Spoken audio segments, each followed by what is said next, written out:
Hello दोस्तों, welcome to exam लग। कैसे हैं आप लोग? जल्दी से आप लोग सब सेशन को शेयर कर दीजिए। और हम देखिए आपके लिए क्वेश्चन लेकर आ गए हम लोग। और जैसे कि आपको विराम चिन्ह पढ़ाया गया था, तो विराम चिन्ह के एमसीक्यू कितने इंपॉर्टेंट क्वेश्चन बन सकते हैं उसी के बारे में क्वेश्चन वीडियो आ गया है। जल्दी से आप लोग जुड़ जाएं, शानदार तरीके से शेयर कर दें सेशन को। सभी लोग सभी को शेयर कर दें, जितने भी आपके कम्पिटिटिव एग्जाम तैयारी करने वाले फ्रेंड हैं सबके पास शेयर कर दें वीडियो को। तो जल्दी से आप लोग कमेंट करके बताएं कि पहला क्वेश्चन आपके स्क्रीन पर दिखाई दे रहा होगा। इसे पूछा गया है, किसी पद उपवाक्य आदि की विशेषता दिखाने के लिए शब्द के नीचे एक रेखा खींचते हैं, उसे क्या कहते हैं? क्वेश्चन आपके सामने है, किसी पद उपवाक्य आदि की विशेषता दिखाने के लिए शब्द के नीचे एक रेखा खींचते हैं, उसे क्या कहते हैं? जल्दी से इस प्रश्न का जवाब दीजिए। क्या होगा इस प्रश्न का सही जवाब? जल्दी से इस प्रश्न का जवाब दीजिए कि क्या होगा इस प्रश्न का सही जवाब। जल्दी से इस प्रश्न का जवाब दीजिए कि इस प्रश्न का सही जवाब क्या हो सकता है दोस्तों। इस प्रश्न का सही जवाब क्या हो सकता है? जल्दी से कमेंट बॉक्स में बताएं। जल्दी से कमेंट करके बताएं इस प्रश्न का सही जवाब क्या हो सकता है। जल्दी से बताइए इस प्रश्न का सही जवाब क्या हो सकता है फ्रेंड्स। इस प्रश्न का सही जवाब आप लोग बताएंगे। इस प्रश्न का सही जवाब क्या हो सकता है? जल्दी से कमेंट करके बताएं इस प्रश्न का सही जवाब क्या हो सकता है।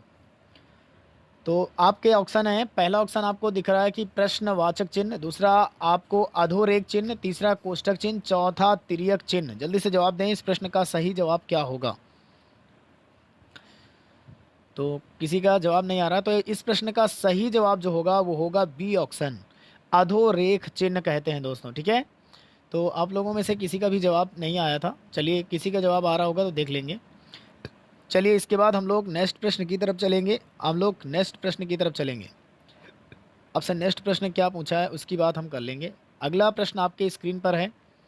जल्दी से आप लोग बताएं कि अगला प्रश्न आपके स्क्रीन पर है, सही जवाब क्या होगा। सही जवाब क्या होगा, जल्दी से आप लोग कमेंट करके बता दीजिए। जल्दी से कमेंट करिए सभी लोग। हस्पद किस विराम का एक नाम होता है? जल्दी से आप लोग बताएं, हस्पद किस विराम का एक नाम होता है? हंस पद, भाई हंस पद भी हमने बताया है कि जल्दी से बताएं। आप लोग को बताया गया है कि हंस पद क्या होता है। जल्दी से इस प्रश्न का जवाब दें कि हंस पद क्या होता है, किस विराम का एक नाम होता है। जल्दी से दोस्तों इस प्रश्न का सही जवाब क्या होगा। देखिए, हंस पद की हम बात करें तो जहाँ पर कोई चीज़ की त्रुटि आ जाती है दोस्तों, ऐसे यूज करते हैं, तो इसको हम हंस पद भी कहते हैं। तो इसका सही जवाब होगा ऑप्शन नंबर बी, बिल्कुल सही उत्तर है, राइट उत्तर है। ऑप्शन नंबर बी इस प्रश्न का बिल्कुल सही जवाब है फ्रेंड्स। नेक्स्ट प्रश्न की ओर क्वेश्चन नंबर थर्ड की बात करेंगे। थर्ड में भी वही है भाई, हंस पद विराम चिन्ह का प्रयोग कहाँ होता है, ये पूछा गया है। हंस पद विराम चिन्ह का प्रयोग होता कहाँ पर है? तो आपको बता दें कि जहाँ पर त्रुटि होती है, तो इसमें आपको सही सही ऑप्शन डी नंबर दिख रहा होगा कि लिखने में अक्षर छूटने का संकेत देने के लिए। यदि लिखने में कोई अक्षर छूट गया तो उसमें संकेत देने के लिए इसका प्रयोग करते हैं, जिसका सिंबल कुछ ऐसे बनता है दोस्तों, याद रखिएगा।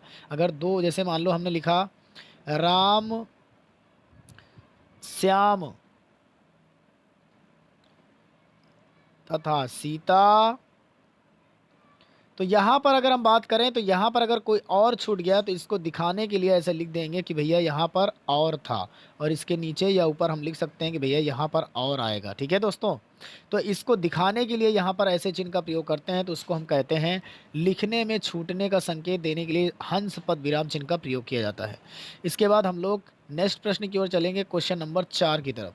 अगर आपको पीडीएफ चाहिए तो पीडीएफ आपको मिल जाएगी दोस्तों। आपको वीडियो के डिस्क्रिप्शन में एक लिंक है, जो टेलीग्राम का लिंक है, उस पर आपको उस पर ज्वाइन कर लीजिए। उस पर आप वीडियो आपको उस पर वीडियो पर नीचे जो डिस्क्रिप्शन है उस पर लिंक है, उसको अगर ज्वाइन करते हैं तो आपको इसका पीडीएफ मिल जाएगा फ्रेंड्स। ठीक है, इसका पीडीएफ आपको मिल जाएगा। चलिए, इसके बाद हम लोग जो है बात करेंगे, निम्नलिखित में से वाक्यों में से कौन सा वाक्य विराम मध्य चिन्ह की दृष्टि से शुद्ध है दोस्तों। जल्दी से आप लोग इस प्रश्न का सही जवाब बताएं, क्या होगा। जल्दी से इस प्रश्न का सही जवाब बताएं। क्रोध चाहे जैसा भी हो, पहला ऑप्शन है, क्रोध चाहे जैसा भी हो मनुष्य को दुर्बल बनाता है।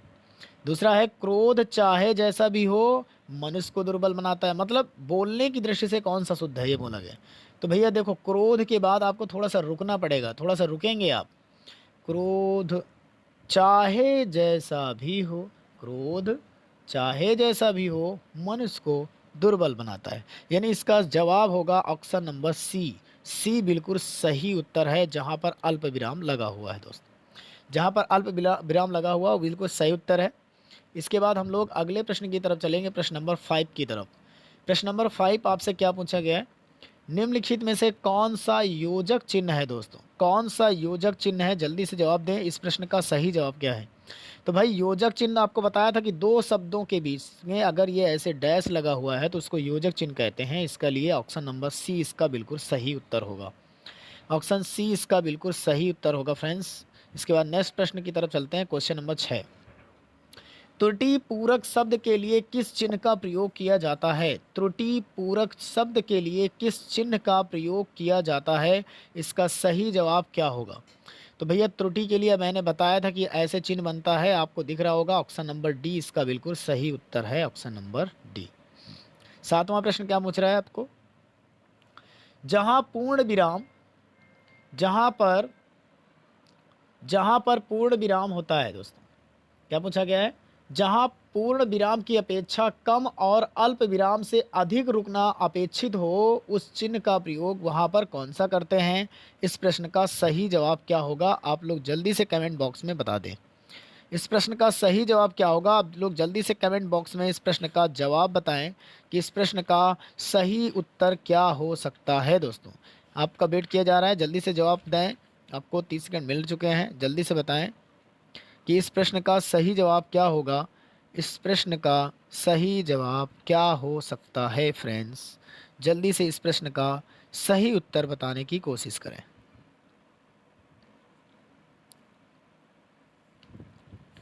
बताएं इस प्रश्न का सही जवाब क्या होगा।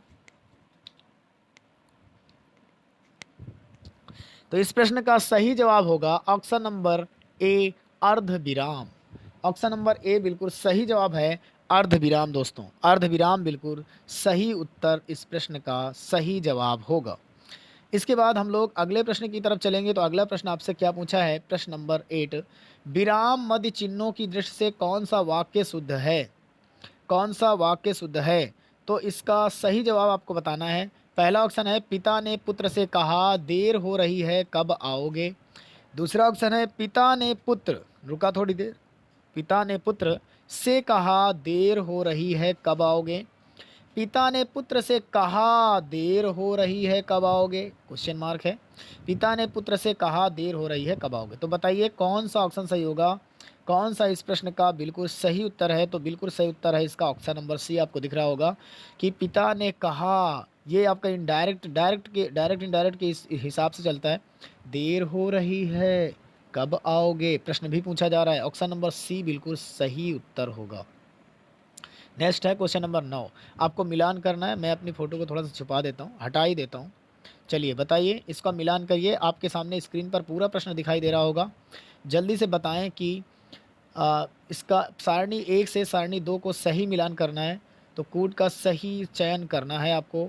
जल्दी से आप लोग बता दें क्या होगा, इस प्रश्न का सही जवाब क्या हो सकता है। जल्दी से आप लोग कमेंट बॉक्स में बताएं दोस्तों, इस प्रश्न जल्दी से बता दें इस प्रश्न का सही जवाब क्या होगा। पहला है, अल्प विराम कौन सा कहला रहा है। तो अल्प विराम को मिलाइए, कोष्ठक को मिला दीजिए। देखिए कोष्ठक बी वाला तो चौथे से मिल रहा है, बिल्कुल सही है। योजक चिन्ह देखो डी वाला पहले से मिल रहा है। अब यहाँ पर अगर हम अल्प विराम की संक्षेप सूचक की बात करें तो ये बी नंबर है, तो अल्प विराम कौन है, 3 नंबर है। तो आप देख लीजिएगा, ए का जो है जिसमें आ रहा हो तीसरा, बी का जो है आ रहा हो आपका चौथा, सी का आपका जो आ रहा हो वो आ रहा हो पहला नहीं दूसरा, और डी का जिसमें आ रहा हो, डी का आ रहा होगा आपका पहला। तो देखिए 3 4 2 1 किस में है, 3 4 2 1 ऑप्शन नंबर डी में है, इसीलिए बिल्कुल सही उत्तर होगा ऑप्शन नंबर डी, बिल्कुल सही उत्तर होगा। ध्यान से देख लीजिएगा। और से पहले किस चिन्ह का प्रयोग नहीं होता है, और से पहले किस चिन्ह का प्रयोग नहीं होता है दोस्तों, जल्दी से इस प्रश्न का सही जवाब बता दें क्या होगा। और से पहले किस चिन्ह का प्रयोग नहीं होता है? जल्दी से बताएं इस प्रश्न का सही जवाब क्या होगा। और से पहले किस चिन्ह का प्रयोग नहीं होता है? तो आपको बता दें, पूर्ण विराम भी नहीं लगता, अल्प विराम भी नहीं लगता, प्रश्नवाचक भी नहीं लगता, यानी ये तीनों भी यूज नहीं होते हैं, इसलिए ऑप्शन नंबर डी सही होगा। डी इस प्रश्न का बिल्कुल सही जवाब है। और के पहले ये सारे चिन्ह प्रयोग नहीं किए जाते। नेक्स्ट है प्रश्न नंबर 11।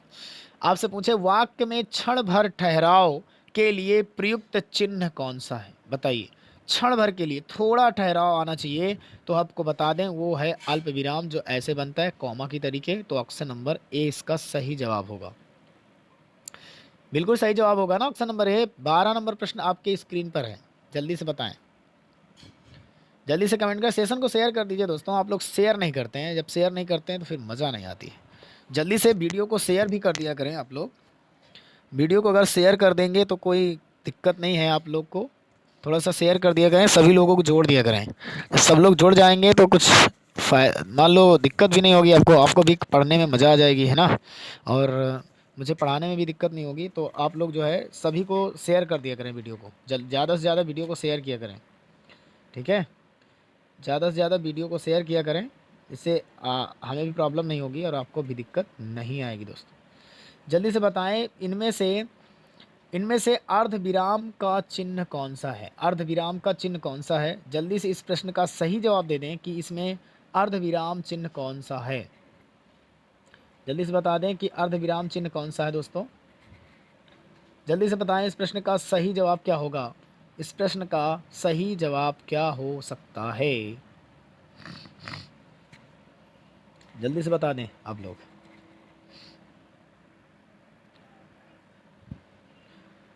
सेशन को शेयर कर दीजिए आप लोग, सेशन को ज़्यादा से ज़्यादा शेयर करिए। आवाज़ आ रही ना? सेशन को शेयर कर दीजिए, जल्दी से शेयर करिए सेशन को।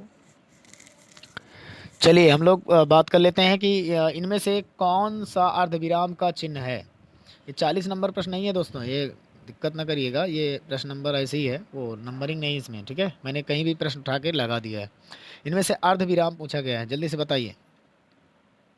तो अर्धविराम की बात करें तो इनमें से जो अर्धविराम है वो आपको दिख रहा होगा, जिसमें एक पॉइंट होता है ऊपर ऐसे करके और नीचे एक कामा लगा होता है। मतलब एक पॉइंट होता है, ऐसे एक पॉइंट होता है, नीचे कामा लगा होता है। जैसे मान लो ये एक पॉइंट है, नीचे इसे ऐसे करके कामा लगा दिया, तो ये होता है अर्धविराम। यानी ऑप्शन नंबर बी में दिख रहा है आपको, ठीक है। ऑप्शन नंबर बी में दिख रहा है आपको, कोई दिक्कत नहीं है। इसके बाद हम नेक्स्ट प्रश्न की ओर चलेंगे। नेक्स्ट प्रश्न की तरफ चलेंगे। प्रश्न नंबर आपका जो है अर्धविराम चिन्ह है, फिर से वही पूछा है, तो ये आपका हो गया अर्धविराम, अल्प विराम नहीं अर्धविराम पूछा है, ठीक है।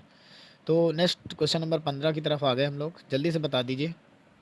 किसी पद उपवाक आदि की विशेषता दिखाने के लिए किसी शब्द के नीचे का एक रेखा खींचते हैं, उसे क्या कहते हैं? फिर से प्रश्न रिपीट हो गया दोस्तों, जल्दी से बताएं।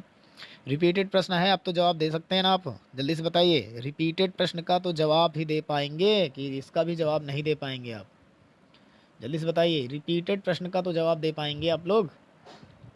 हाँ, कोई प्रॉब्लम नहीं है सर दोस्तों, वो फ़ैन चल रहा है ना तो उसकी भी फ़ोटो आपको दिख रही होगी। चलिए बताइए, जल्दी से बताइए आप लोग कि किसी पद का उपवाक आदि की विशेषता दिखाने के लिए किस शब्द के नीचे एक रेखा खींचते हैं? तो इसका सही जवाब होगा बी ऑप्शन, अधोरेख चिन्ह। अभी मैंने इसको बताया था। इसके बाद नेक्स्ट प्रश्न है आपके सामने, दो समानार्थी शब्दों की पुनरुक्ति के बीच किस विराम चिन्ह का प्रयोग होता है? मतलब जब कोई दो शब्द रिपीट हो रहे हों, आपस में रिपीट हो रहे हैं, तो वहाँ पर कौन से विराम चिन्ह का प्रयोग होता है, आपको ये बताना है।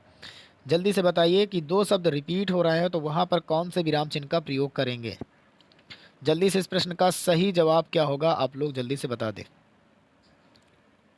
जल्दी से बताइए इस प्रश्न का सही जवाब क्या हो सकता है दोस्तों। जल्दी से इस प्रश्न का सही जवाब बता दें। बताइए भाई, दो शब्द अगर रिपीट हो रहे हैं तो आपस में वहाँ पर कौन सा समानार्थी शब्द होने चाहिए? अगर समान शब्द को हम दोहरा रहे हैं तो बताइएगा कि वहाँ पर कौन सा सही जवाब होगा। कि यदि दो शब्द आपके दोहराए जा रहे हैं आपस में, तो कौन सा सही जवाब होगा कि उसका जो है शब्द रिपीट हो और वहाँ पर विराम चिन्ह कौन सा यूज किया जाता है? तो आपकी जानकारी के लिए हम बता दें, यदि आपकी जानकारी नहीं है तो उसके लिए सही जवाब होगा योजक चिन्ह, यानी दो शब्दों के बीच में यदि योजक चिन्ह आता है, ऑप्शन नंबर सी इसका सही जवाब है, तो वहाँ पर वो रिपीटेड समानार्थी शब्द के लिए हो सकता है दोस्तों, है ना। चलिए देखिए, आसमान भी दिख रहा होगा आपको, कोई दिक्कत नहीं है, और तारा भी दिख रहा होगा आपको, ठीक है। चलिए आगे हम लोग अगले प्रश्न की तरफ चलेंगे। प्रश्न नंबर 17 है आपके सामने। कोष्ठांकित विराम चिन्ह का नाम क्या है? कोष्ठांकित विराम चिन्ह का नाम बताना है आपको, जल्दी से बता दीजिए। हाँ, हाँ? काय के लिए? अच्छा, बताइए कोष्ठांकित विराम चिन्ह का सब आंसर बताइए आप लोग, जल्दी से आप लोग कमेंट करिए, बताइए। कोष्ठांकित विराम चिन्ह के बारे में पूछा गया है आपसे, जल्दी से इस प्रश्न का सही जवाब बता दें कि क्या हो सकता है इस प्रश्न का सही जवाब, बताइए भाई, कमेंट करके बताइए। तो जहाँ पर कोष्ठांकित शब्द की बात करें तो वहाँ पर इसका आंसर हो जाएगा अर्ध विराम, ऑप्शन नंबर बी बिल्कुल सही उत्तर होगा। नेक्स्ट प्रश्न की ओर चलते हैं। विराम चिन्ह का प्रयोग होता है, बताइए। ये बराबर जो लगा हुआ है, ये लगा हुआ है, इस चिन्ह का प्रयोग कहाँ होता है? तुल्यता सूचक के लिए, विराम चिन्ह के लिए, लाघव चिन्ह के लिए, संयोजक चिन्ह के लिए। तो इसका यूज़ तो आप जानते ही भैया, ये बराबर का चिन्ह है तो तुल्यता सूचक के लिए ऑप्शन नंबर बी बिल्कुल सही उत्तर होगा, है ना। नेक्स्ट प्रश्न 19 नंबर प्रश्न आ गया। किस वाक्य में विराम चिन्ह का उचित प्रयोग नहीं है? जल्दी से बताइए, किस वाक्य में विराम चिन्ह का उचित प्रयोग ही नहीं है, जल्दी से बताइए। मैं मनुष्य को मानवता देखना चाहती हूँ, उसे देवता बनाने की मेरी इच्छा नहीं। दूसरा ऑप्शन आपके सामने है, यह दूर से बहुत दूर आ रहा बहुत दूर से आ रहा है, सुनो सुनो वह गा रही है, प्रिय महाशय मैं आपका आभारी हूँ। सही जवाब क्या होगा इसका? तो देखो, इसमें जो है विराम चिन्ह का उचित प्रयोग नहीं हुआ, सुनो सुनो में ये संबोधन नहीं लगता है, किसी को संबोधन नहीं किया जा रहा है। ऑप्शन सी इसका बिल्कुल सही उत्तर होगा, इसमें विराम चिन्ह का उचित प्रयोग नहीं किया गया दोस्तों, ठीक है।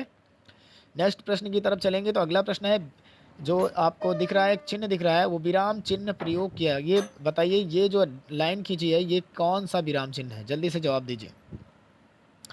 तो ये कौन सा विराम चिन्ह है? तो ये विराम चिन्ह है संयोजक चिन्ह है, ऑप्शन नंबर डी इसका सही उत्तर होगा ना।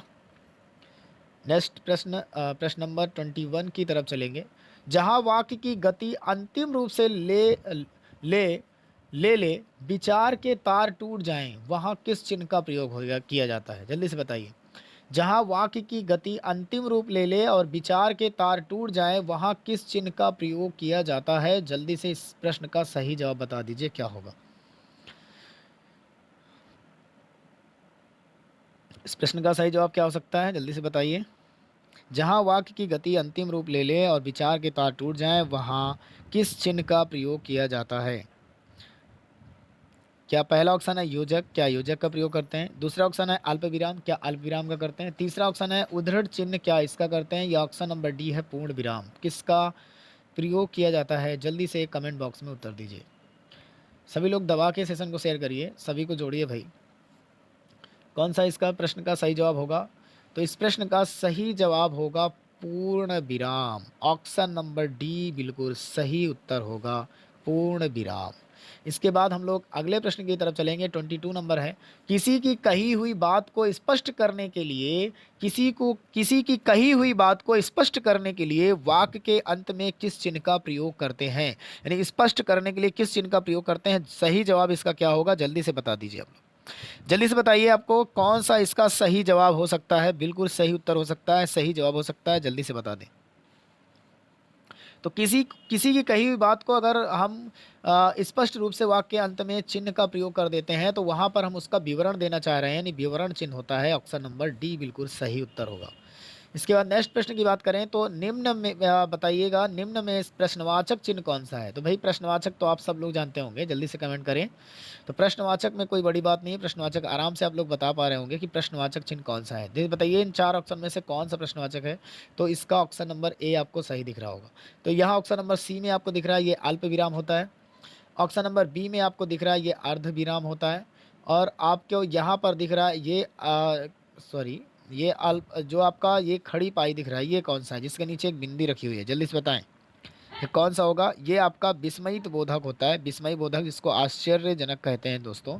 तो ये विस्मयी बोधक चिन्ह है ऑप्शन नंबर बी में। और ये आपका अर्ध विराम है और ये अल्प विराम है और ये आपका क्या है? ये आपका क्वेश्चन मार्क है, प्रश्नवाचक है। और पूर्ण विराम तो आपको पता है कि ऐसे लगता है ना। तो इसके बाद हम लोग अगले प्रश्न की तरफ चलेंगे। प्रश्न नंबर 24 है, वाक्य में क्षण भर ठहराव के लिए प्रयोग चिन्ह बताइए। वाक्य में क्षण भर ठहराव के लिए प्रयुक्त चिन्ह कौन सा है? कौन सा प्रयोग किया जाता है? कौन सा प्रयोग चिन्ह जाता है जैसे क्षण भर के लिए रुकना पड़े?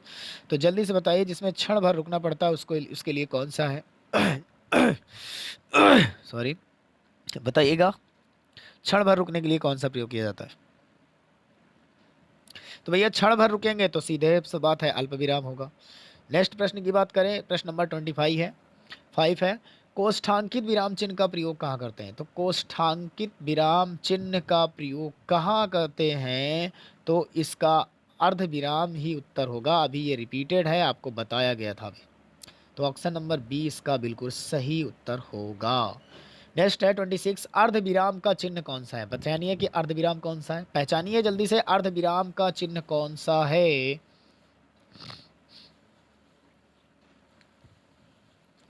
तो भैया अर्ध विराम बताना है, अर्ध विराम बताना है। ऑप्शन नंबर बी होगा, जहां बिंदी रखी है और एक कामा लगा है, ठीक है, सही जवाब होगा ऑप्शन नंबर बी। इसके बाद नेक्स्ट प्रश्न पूछा है 27, जब वाक्य के मध्य में कोई शब्द या छूट जाता है तब उसे पूरा करने के लिए उस स्थान पर कौन सा विराम चिन्ह लगाकर उसके ऊपर लिखा जाता है?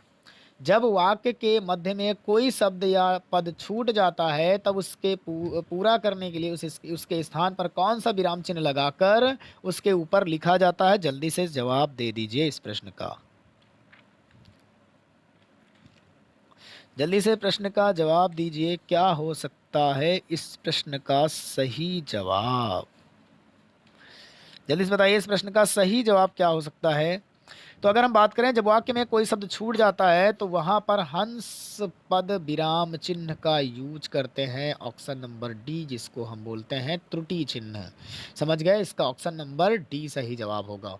नेक्स्ट प्रश्न पूछा 28, नेताजी ने कहा था तुम मुझे खून दो मैं तुम्हें आज़ादी दूंगा। नेताजी ने कहा था तुम मुझे खून दो मैं तुम्हें आज़ादी दूंगा। इस वाक्य में कौन सा विराम चिन्ह लगा? देखो इधर से स्टार्ट हुआ है, इधर से अंतिम रूप ले लिया है, तो बताइए कौन सा है? तो देखिए इसकी बात करें तो ये कौन सा सही जवाब होगा? तो इस प्रश्न का सही जवाब आप लोग बताएंगे कि कौन सा इस प्रश्न का सही जवाब होगा। जल्दी से बताएं इस प्रश्न का सही जवाब क्या हो सकता है? बताइए इस प्रश्न का सही जवाब क्या होगा भाई? इस प्रश्न का सही उत्तर क्या है? जल्दी से बताएं इस प्रश्न का सही जवाब क्या होगा?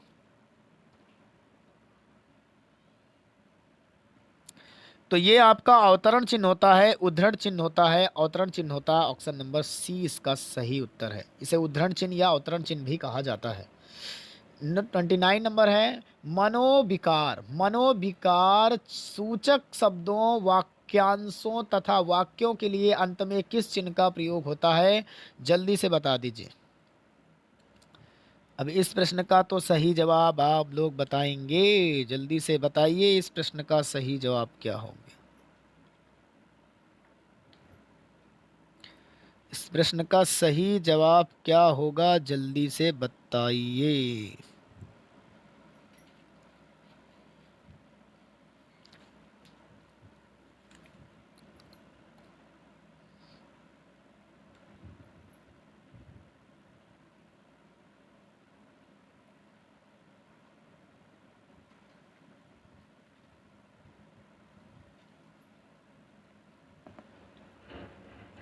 क्या होगा इसका सही जवाब? जल्दी से बता दें, जल्दी से कमेंट करके बता दीजिए। तो इसका सही जवाब, जब वाक्यांश वाक्य के अंत में किसी चिन्ह का प्रयोग करते हैं तो अंत में हमेशा आप कौन सा चिन्ह लगाते हैं? मनोविकार सूचक, यानी मनोविकार किसी प्रकार का मनोविकार है तो वहाँ पर हम प्रश्नवाचक नहीं बल्कि क्या लगाते हैं? विस्मयी बोधक चिन्ह लगाते हैं दोस्तों। क्लियर है? नेक्स्ट प्रश्न की बात करें 30, हर्ष, शोक, घृणा, आश्चर्य जैसे भावों को व्यक्त करने के लिए कौन सा चिन्ह प्रयोग किया जाता है? विस्मय बोधक किया जाता है। ऑप्शन नंबर सी सही जवाब होगा। नेक्स्ट प्रश्न की बात करें, 30 नंबर हो चुका है। इसके बाद हम बात कर लेते हैं, क्या अभी 31 नंबर में कुछ है? नहीं भाई, कुछ नहीं है। तो चलिए हम लोग जो है अभी अगली स्लाइड लगा लेते हैं। तो बने रहिएगा वीडियो के साथ, कहीं जाइएगा नहीं, अगली स्लाइड हम लोग लगा रहे हैं, ठीक है।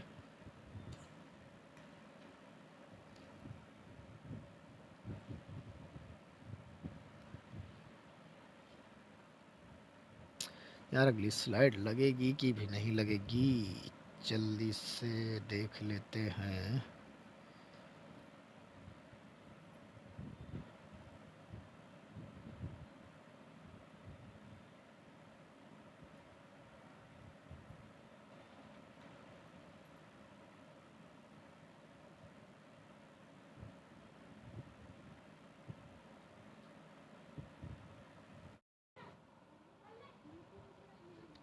चलिए, किस अगली स्लाइड लग चुकी है आपके सामने, आप देख सकते हैं अगली स्लाइड आपके सामने आ चुकी है। किस वाक्य में विराम चिन्ह संबंधी विसंगति पाई गई है? बताइए, विसंगति है किस वाक्य में? जल्दी बताइए, वाक्य दिया गया है और इसमें कौन सा ऐसा है जो विसंगति है? जल्दी से बता दीजिए। विसंगति के रूप में आया हुआ है आपके सामने, तो जल्दी से इस प्रश्न का सही जवाब आप लोग बता दें कि क्या हो सकता है इस प्रश्न का सही जवाब।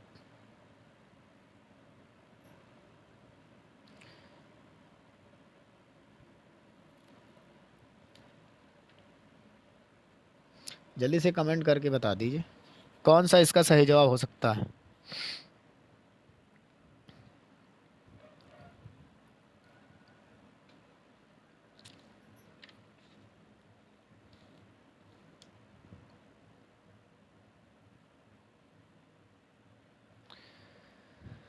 विसंगति के रूप में कौन सा शब्द यूज होगा, कौन सा कहाँ पर गड़बड़ हुआ है आपको बताना है। तो यहाँ पर सूर्यकांत त्रिपाठी निराला आपको दिख रहा होगा, सूर्यकांत त्रिपाठी निराला जी।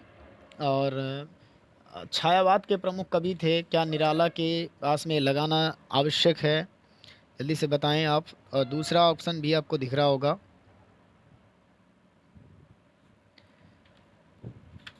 दूसरा ऑप्शन भी आपको दिख रहा होगा, वाह अपने तो कमाल कर दिया, क्या ये हो सकता है?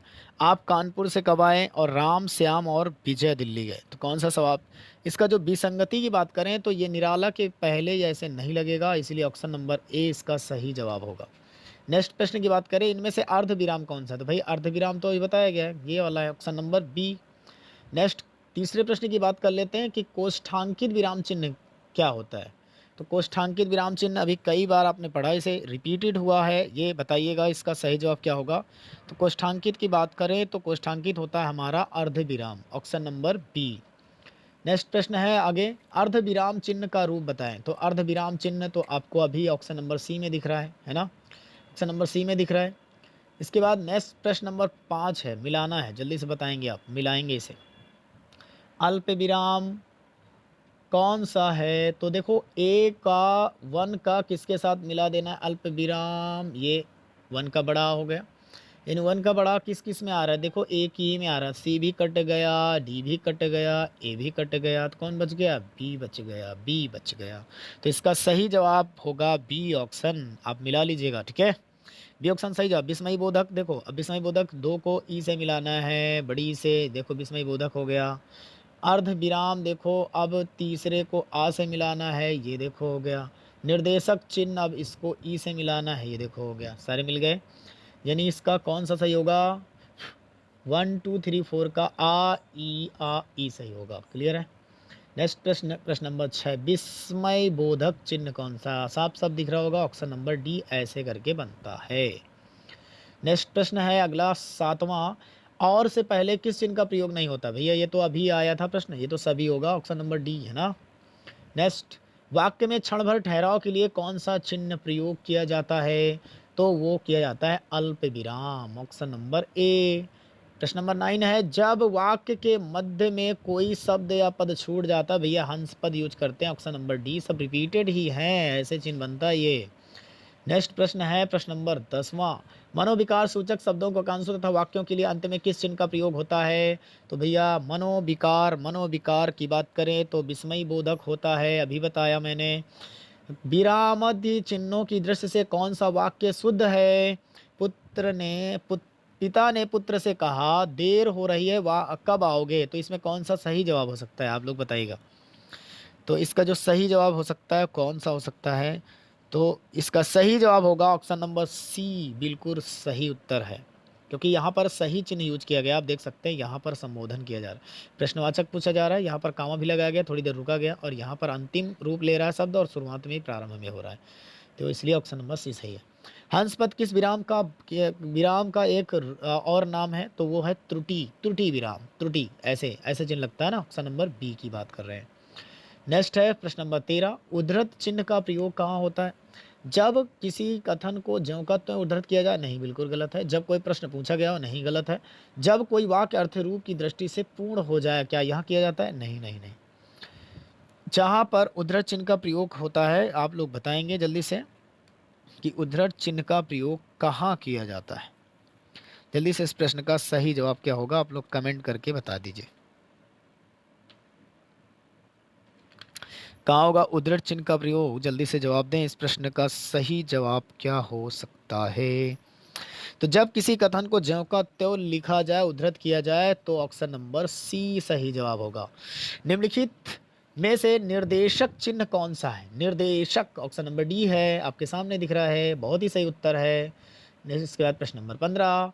प्लस प्लस रेखांकित चिन्ह का कौन सा कथन है, बताइए। प्लस प्लस बताना, तो ये होता है लोप हो जाना, लोप चिन्ह सूचक होता है। इसके बाद दो समानार्थी शब्दों की पुनरावृत्ति के बीच कौन सा विराम चिन्ह यूज होता है? तो योजक चिन्ह यूज होता है दोस्तों, बताया गया था आपको, सही जवाब होगा योजक चिन्ह।